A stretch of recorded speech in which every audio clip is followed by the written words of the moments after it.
Hello viewers, this is me, the Beacon Master, still on the wheels. So guys, today we have a lot more for you here in studio. What a bright morning that the Lord has given us. And like we always put it here guys, we really have to thank God and rejoice in this bright day. So guys, what a good news. Kenya is happy, the people are happy. Like I said, a lot has happened this week. We have seen a lot of happenings, some good news, some also on the other side. So guys, the other day we saw the Prime Cabinet Minister or the Minister of Foreign Affairs in the UDA government, Mr. or Honorable Musalia Mudavadi. There's a time he went to Western Kenya, that is in Bondo, and he went for a function there. He talked tough there, and he promised these people one thing, that there's some good news coming and people should mark his words. So guys, at Yankees TV, we have been following this issue keenly. What did Mr. Mudavadi mean for the people of Kisumu? That they should mark his words and something is in the offing. Something good is coming that is the only one who is able to see. But guys, at Yankees TV, we have gone deep into this issue. We have been on the ground to try to find out what the Prime Cabinet Minister was meaning. Dunia hii ambayo inaendelea. Na mimi nataka niguzie mawili matatu. Kwanza, nataka muniangalie vizuri. Hivi karibuni, we shall be surprising you with some very important news and pleasant.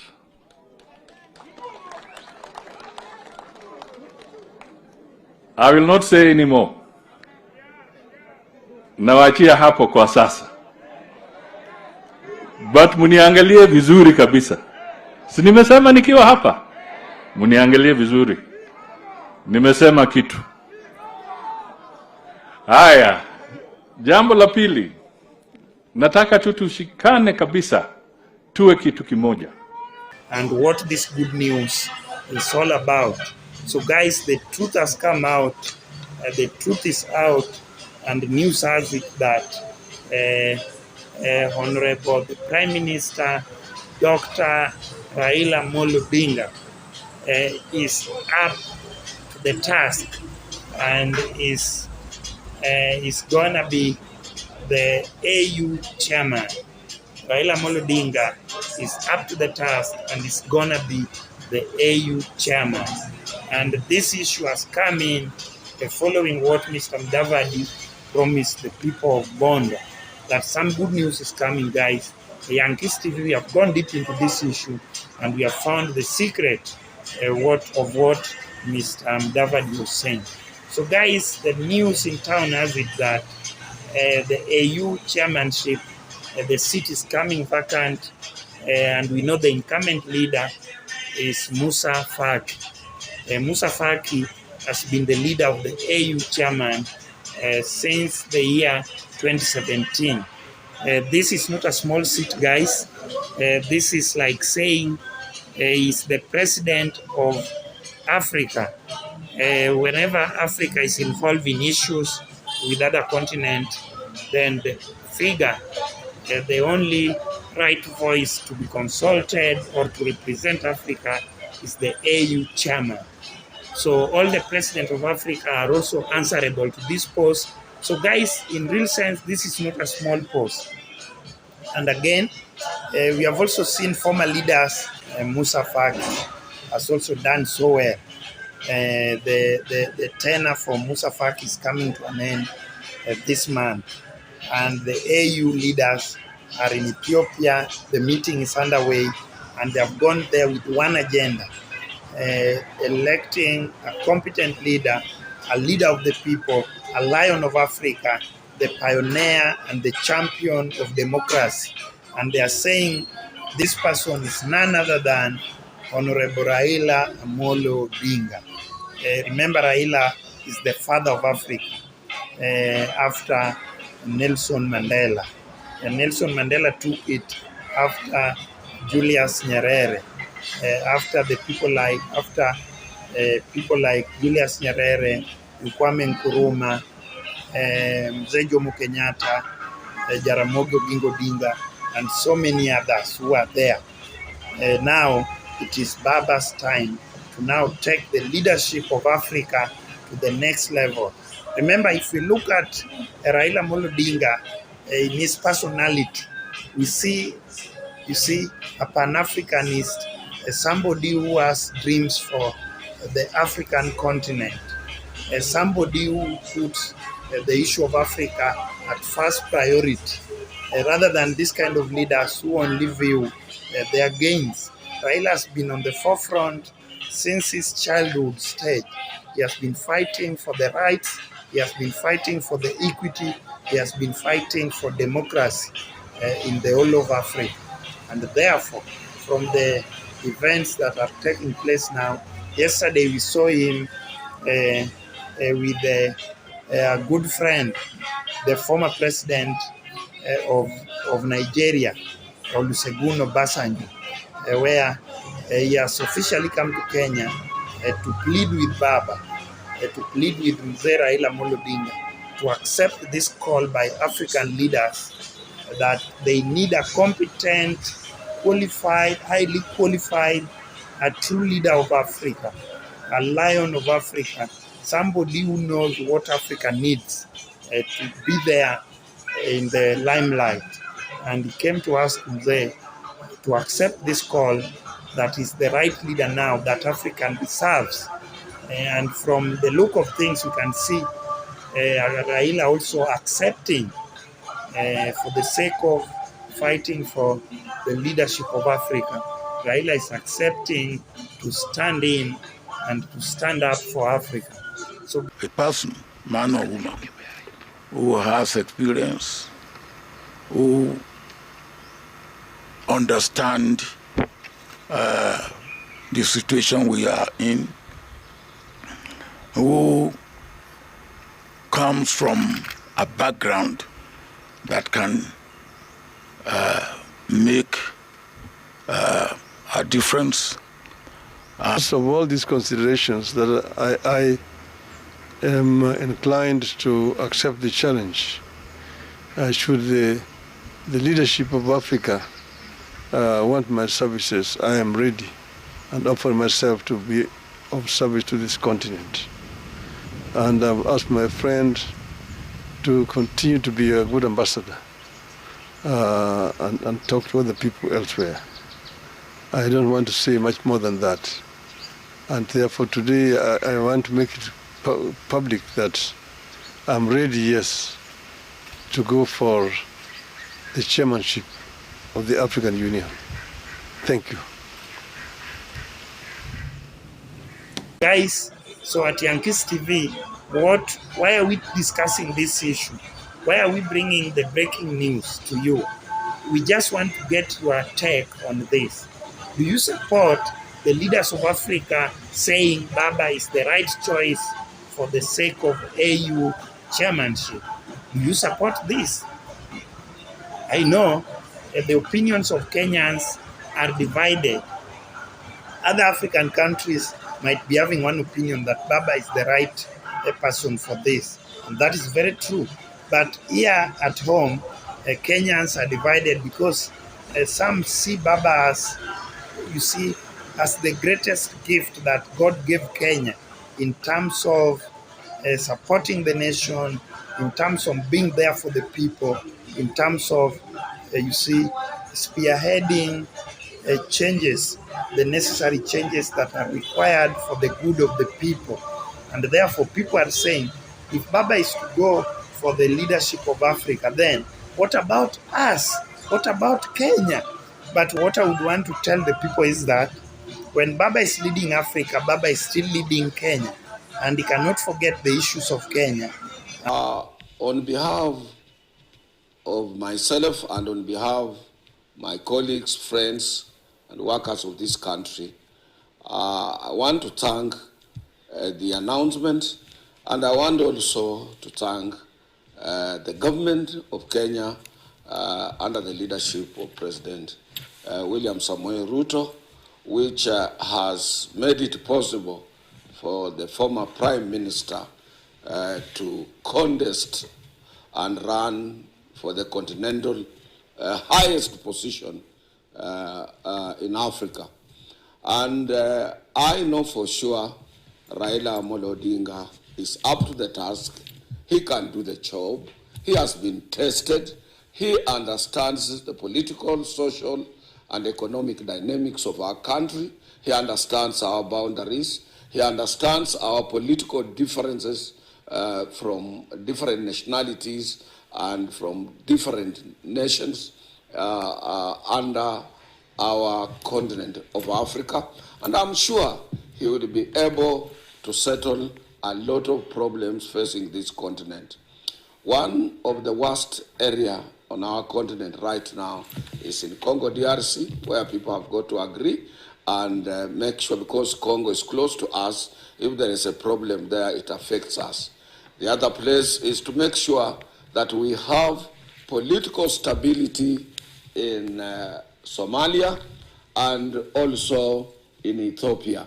When our neighbors are happy, Kenya, we are safe. When they have problems, Kenya, we have a big problem. And I'm sure Raila Amolo Odinga will be able to do a good job. And this is what we were hoping for. And therefore, I want to thank most sincerely the government of Kenya, which will front Raila Amolo Odinga as a candidate in Addis Ababa.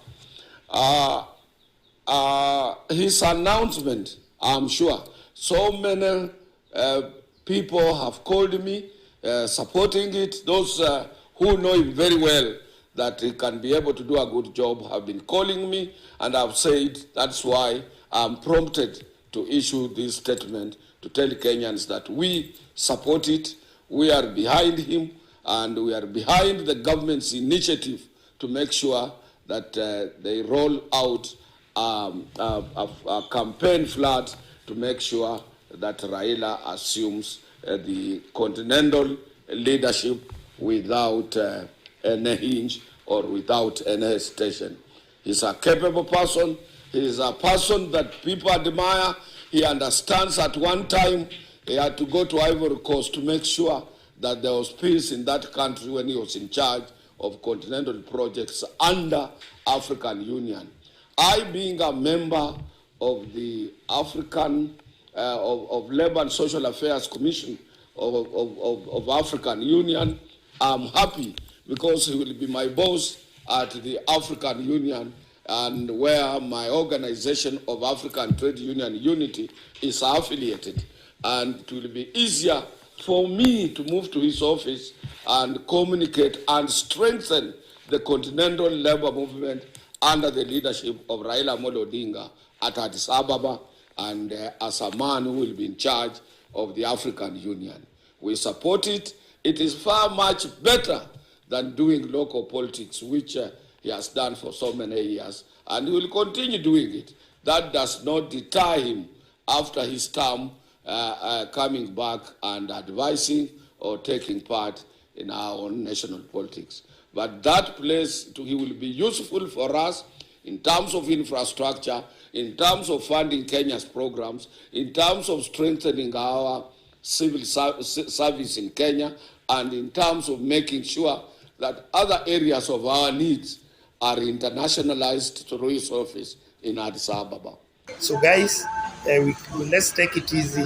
If Baba is up there, he will have to work with all the governments, including his own country, Kenya. So this is high time now. This is a unifying factor that is going to bring the government together. It's going to bring peace. It's going to bring harmony. It's going to spearhead reconciliation in different parts of the continent. Places, countries like Ethiopia, countries like Somalia, countries like Sudan. Look at Congo. People are still fighting there. there's no peace, and therefore where there's no peace, guys, there's no development. So Africa really needs leaders who really have a vision for their own continent. We don't want leaders who are just there for their own gain, forgetting the visions of the forefathers of Africa, the people like the Kwame Nkrumah of Ghana, people like Julius Nyerere of Tanzania, people like Mzee Jomo Kenyatta of Kenya, people like Jaramogi Oginga Odinga, people like the likes of Tom Mboya. You see, the fathers of Africa really advocated for the equity. They advocated for the education of the African children. They advocated for, you see, Africa shining and becoming, you see, developed like other nations. So guys, this is something that we really have to check and be able to discuss. Baba's chairmanship for the AU, is it the better option for Mzee? All know the dreams and visions of Mzee Raila Odinga when you mention the issue of Africa, and more so the issue of his country, Kenya. We have seen since he was a young man, he has fought for democracy, he has fought for equity, and he has fought for freedom of the African, you see, community, that every person matters, and therefore there should be no marginalization, there should be no discrimination, and there should be no, you see, elimination. You see, Baba's personality is always immeasurable when it comes to the issues of Africa, and especially of Kenya being on the forefront. So guys, my question, do you really believe Baba going for the AU is a better choice or a better option? What about us? Who is going to take the role that Baba has been playing of fighting for his people, fighting for the common citizens? Who is going to take up this role of, you see, of regulating, of checking, putting the government on check? And we have also seen a government now that does not care for the people, you see, and Baba has been the unifying factor that has been wiping the tears of Kenyans. So in short, he has been the only hope that Kenyans have, even in the coming future. Now that it's being taken for the issue of Africa, do you think this is really, or is it a way, or is it just a way of eliminating Baba from the Kenyan equation? Guys, give us your thought. But if you ask me at Yankees TV, number one, I would say let Baba go and lead Africa and take Africa to another level. And Kenyan leaders, we have enough people here. People can take up the role Baba's been playing. We have strong leaders, people like Joho, Babu Owino. You see, we have young, energetic men here who can spearhead and take up the role Baba's been playing. So for now, we say at Yankees TV, we support this move. Let Baba go and take up the role of Africa. So guys, another one more thing. Why is it that the government of Kenya is also spearheading and in full support of Baba going for the AU chairmanship? Is there anything they are hiding from us? Do they have a negative motive? Why and how could they speculate their support? Because we have also seen Olusegun Obasanjo, the former president of Nigeria, also meeting with the president of Kenya. What were they really going to discuss? So guys, these are just questions we are just asking here. We have seen the president also meet with the former president of Nigeria, Mr. Olusegun Obasanjo. Is this issue of the AU chairmanship the topic of their meeting? And if it is so, do they want to mean that the Kenyan government is also in full support of Baba going for the sake of Africa? And is it a good motive? Do they have a good motive over this? Or are they taking the advantage of fully eliminating Baba come 2027? So guys, we need your opinion on this. But at Yankees TV, we are saying this is a good move and we wish Baba well. Let God go with him. Let him dream for Africa. Let him spearhead the development of Africa. This is not the first time Baba is serving AU. The other time he was also appointed High Representative of Africa under infrastructure development. And Baba really did his best. We have seen him advocating for several developments in Africa, starting from energy, infrastructure. You see the Trans-African highways. We have seen the Lamu port coming in. The roads have been developed all the way, joining different corners of Africa, from Ethiopia, Sudan, and to the Central Africa. And what we are saying here is very simple. Is this the right way for Baba to go? And do you trust the Kenyan government support spearheading Baba's chairmanship? Are they doing it with a positive motive, or they are just in the equation of eliminating Baba from the Kenyan politics? So guys, give us your thought on this, and at Yankees TV we shall be very happy to hear your take, because we are not just doing it alone. It is not a one-man show here. We really would want to engage you. Give us your thought. Let's teach the nation. Let's share our ideas, and all shall be well. So guys, at this level, I would want to take a sip of water. But before I do so, like I always remind you, please don't just watch and fail to subscribe. The Yankees TV cannot go to another level without your support. So what am I saying? Just touch that subscription button, give us a thumbs up, and share with us your opinion. By so doing, guys, you will be standing with us, a brother for a brother and a sister for a brother. Please, you can take the link again, share to other WhatsApp channels, ask these people on our behalf to stand with the Beacon Master, because this is home for all. Bye-bye. Thank you, and may God bless you.